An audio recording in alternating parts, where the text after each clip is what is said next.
A'udzubillahi minasyaitonirrajim. Bismillahirrahmanirrahim. Assalamualaikum warahmatullahi wabarakatuh. Alhamdulillah, Allahumma shalli ala Muhammad wa ala ali Muhammad. Sahabatku sekalian, pada video kali ini kita akan membahas tentang mahasiswa dan organisasi. Ya, ada mahasiswa, ada organisasi kemahasiswaan. Bagaimana seorang mahasiswa bisa membuat kedua hal ini menjadi hal yang saling mutualisme, saling memberikan keuntungan, saling memberikan kontribusi, dan saling mendukung satu sama lain.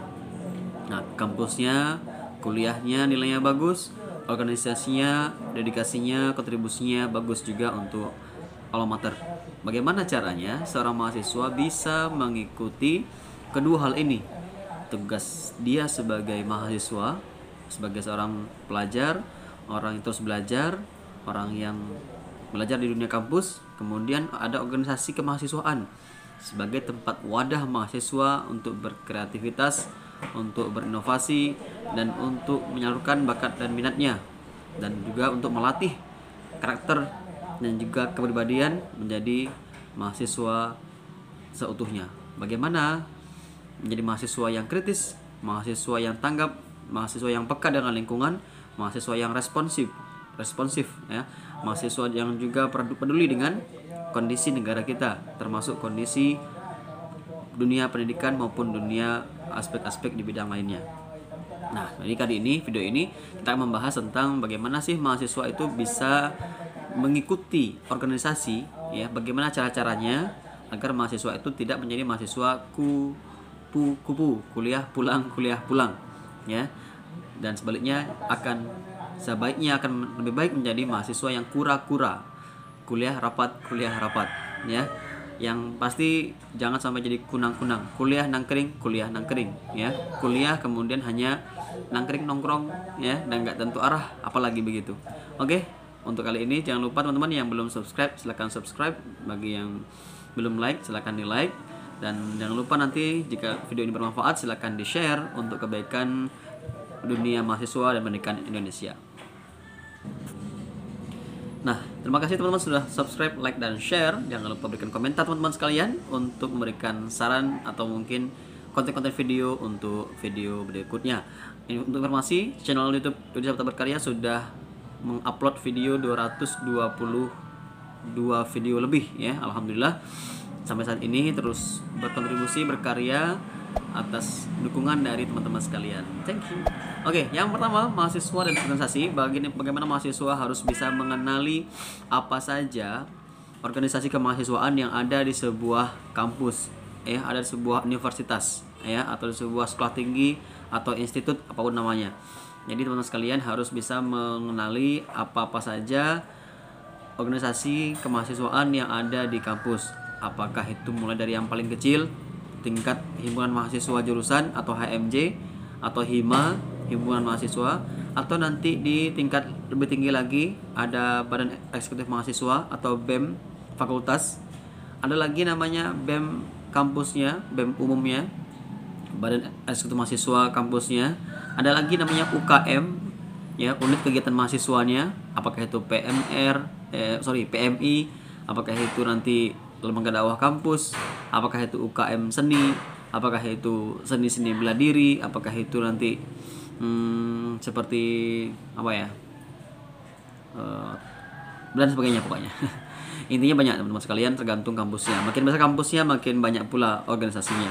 Biasanya sudah ada di daftar di depan ini, profil kemahasiswaan, profil sebuah kampus itu sudah ada biasanya apa saja lembaga-lembaga kemahasiswaan yang ada di sebuah kampus tersebut. Nah, teman-teman, cara pertama sudah dikenali. Yang kedua, memilih mana organisasi yang sesuai dengan kita. Misalkan kita dari SMA atau MA atau sederajat, saya dulu aktif di Rohis atau Rohani Islam di sebuah sekolah menengah gitu, maka untuk tingkat kampus kita bisa lebih mengembangkan wawasan kita, keterampilan kita, skill kita dan soft skill kita dalam bidang lembaga dakwah misalkan. Atau teman-teman yang dari sekolah menengah suka bela diri misalkan ya. Jadi teman-teman juga bisa mengikuti UKM seperti UKM bela diri dan sebagainya. Atau teman-teman yang sudah suka organisasi ketika di OSIS ya, atau di OSIM ya, organisasi siswa intramadrasah atau organisasi siswa intrasekolah. Jadi teman-teman yang sudah dulunya suka aktif di OSIS atau di OSIM itu bisa mengikuti himpunan mahasiswa jurusan atau HMJ. Jadi bakat-bakat yang ada sejak sekolah menengah itu bisa diteruskan di jenjang kampus atau di dunia kampus. Nah, kemudian setelah teman-teman bisa memilih ya, teman-teman harus bisa berkonsultasi dengan para senior-senior. Mengapa? Karena senior itu pasti lebih tahu ya kehidupan sebelum kita masuk atau ketika kita mahasiswa baru, atau mungkin kita belum mengikuti lembaga ini. Jadi teman-teman harus tanya-tanya ke seniornya bagaimana sih kepribadian senioritasnya atau pengurusnya. Pengurusnya itu memang dia rapi, dia memang cerdas, dia kemudian juga santun, kemudian dia pastinya mencontohkan ya, memperlihatkan kepribadian yang baik lah gitu, yang akhlak ya baik. Maka itu juga menjadi parameternya. Jadi lihat juga pengurus-pengurusnya bagaimana mereka berkegiatan. Mereka kegiatannya bagus-bagus, kita juga bisa mengikutinya. Jadi kita mulai belajar dari hal-hal yang seperti itu. Jangan lupa apa sih manfaat tujuan dari lembaga itu, organisasi itu. Jadi tujuannya harus tahu betul apa sih tujuan ya, visi misinya yang pasti ya, visi misinya, kemudian juga tujuan dari organisasi tersebut. Nah, dengan cara apa? Ya diskusi dengan para pengurus-pengurusnya, mungkin dengan orang-orang yang lebih dulu dari kita atau senior-senior kita. Itu juga bisa kita lakukan. Tahap berikutnya, kita mengikuti tahapan-tahapan open recruitment ya, atau pendaftaran anggota barunya begitu ya. Jadi pembukaan pendaftaran anggota baru kita mengikuti, apakah itu namanya pelatihannya, apakah itu namanya latihan dasar lah namanya, apakah itu namanya latihan kepemimpinan lah namanya, dan sebagainya. Intinya open recruitment kita ikuti, kita mendaftar, kita ikuti alurnya, kita ikuti tugas-tugasnya, dan kita ikuti materi-materi yang ada gitu ya, yang itu pastinya bisa menambah wawasan, khasanah ilmu pengetahuan, dan juga keterampilan, dan juga pastinya kemampuan kita dalam segi verbal maupun kemampuan kita dalam segi berinteraksi dengan mahasiswa lain maupun lingkungan akademik yang ada di kampus maupun di luar kampus. Karena mengapa? Karena untuk organisasi ini tidak hanya di internal kampus ya, tapi mereka juga akan berhubungan dengan suasana di luar kampus. Misalkan di himpunan mahasiswa jurusan atau HMJ atau HIMA itu akan berkegiatan di luar kampus juga nantinya, yang berhubungan dengan masyarakat sekitar, yang berhubungan dengan lembaga-lembaga pemerintahan, yang termasuk dengan instansi-instansi yang ada di sebuah daerah atau kota begitu ya, tergantung pada program kerja atau kegiatan yang akan mereka adakan. Misalkan misalkan mereka akan membuat sebuah kegiatan, mereka akan mengantarkan semacam proposal kerjasama ya, apakah itu semacam proposal apakah itu juga tentang pendanaan atau mungkin tentang pelaksanaan acara, kita juga bisa berkolaborasi ya. Apapun bentuk agendanya, selagi masih ada kerjasama, komunikasi, dan juga kerja keras dari seluruh dari seluruh pengurus dan juga panitia maupun lembaga-lembaga di luar kampus yang bisa menjadi partnership atau sponsorship, maka itu bisa dikerjakan. Oke, berikutnya adalah teman-teman sekalian, jangan lupa bisa membagi atau manajemen waktu ya, manajemen waktu antara mahasiswa dan organisasi. Keduanya sih mahasiswa sih, maksudnya saya bagaimana mahasiswa ini bisa mengatur jadwal kuliahnya, kemudian dia juga bisa mengatur jadwal organisasinya, dia bisa mengatur jadwal rapat di lembaganya, dia bisa mengatur jadwal agenda-agenda di kampusnya, di kegiatannya, di himanya, di BEM-nya, di HMJ-nya, di UKM-nya, dan dia juga tidak ketinggalan materi yang ada di kuliah. Sebenarnya ini fleksibel sebenarnya, halal fleksibel, tidak ada aturan baku sebenarnya. Yang pasti mahasiswa tersebut jangan sampai dapat nilai di bawah C ya, paling tidak A dan B lah ya. Jadi jangan sampai ada nilai teman-teman gara-gara aktif di kampus kemudian gara-gara itu nilainya malah D atau E. Jangan sampai ya. Jadi usahakan nilainya A atau B, mungkin C, mungkin 1 atau 2 kan nggak apa ya. Tapi usahakan nilainya bagus terus A, usahakan. Tapi jarang kok mahasiswa yang aktif di organisasi itu nilainya rendah, jarang sekali. Saya setahu saya ya, atau yang sudah saya 7 tahun di kuliah dulu, ini saya dapat teman-teman yang aktif di kampus itu umumnya mereka tuh IPK mereka itu 3 ke atas ya, 3, sekian, bahkan alhamdulillah saya juga sama, IPK saya 3,68 ya, 3,68. Jadi masih lebih dari setengah IPK kita. Artinya apa?